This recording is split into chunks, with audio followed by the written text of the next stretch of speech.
Good morning, Fellowship Hi-Crest. Welcome to your Jumpstart on this Monday morning. Today we're going to be in Judges chapter 9, and I am going to skip to the last couple of verses, starting in verse 56. It says this: In this way, God punished Abimelech for the evil he had done against his father for murdering his 70 brothers.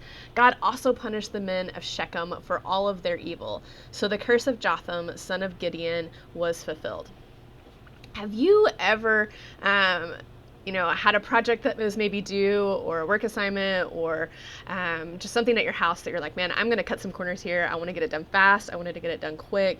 And I just want to cut the corners and shave some time here. And then it goes horribly wrong. And you might have an end product, but the end product isn't what you were looking for.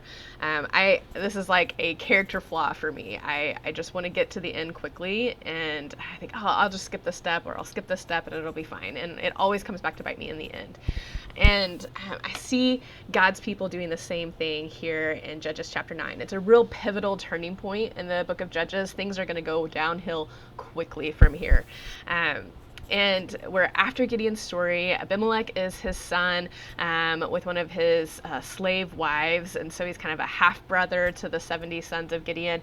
And he is ambitious. He wants power and authority for his own, and he's willing to cut all of the corners, ignore all of his morals, or if he had morals, and to get what he wants, to get the power, the things that he thinks he deserves. And it happens in a place called Shechem.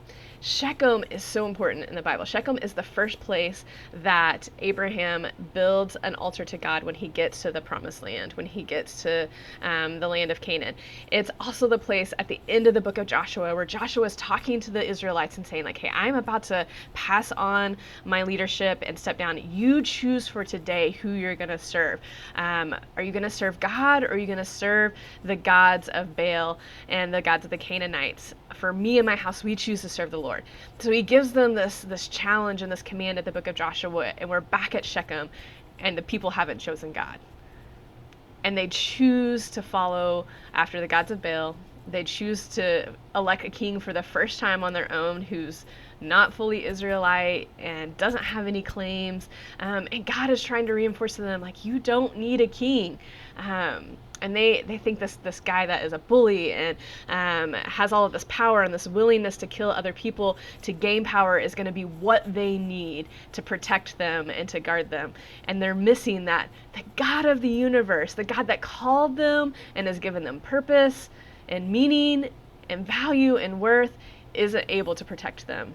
And they need this man, Abimelech, to do it for them. And as you read the story, you're going to see it just spirals out of control, and they end up destroying each other and get what they've earned for their what they've invested. And so I want us to see the warning in this for our own lives, and for myself included. Are you cutting any corners in your life to try to get to an end goal? Are you ignoring the process along the way? Because the means do matter. How we get there matters. When we know the end of the story, we know that God conquers and rules all, and he sets up this amazing kingdom, and we're invited into it. The way that we do things matters along the way, and how we are following God and surrendering our whole lives to him. And so take Jotham's warning into your own lives of assessing your life and saying, is there anything in my life, God, that doesn't honor you, that is cutting corners and trying to do an easy way out? God, look at my life. Examine my life. Examine my heart. Let me know so I can correct it, so I can repent and follow after you, Father. Thanks for joining us today. Continue to power up, pour in, and spill out.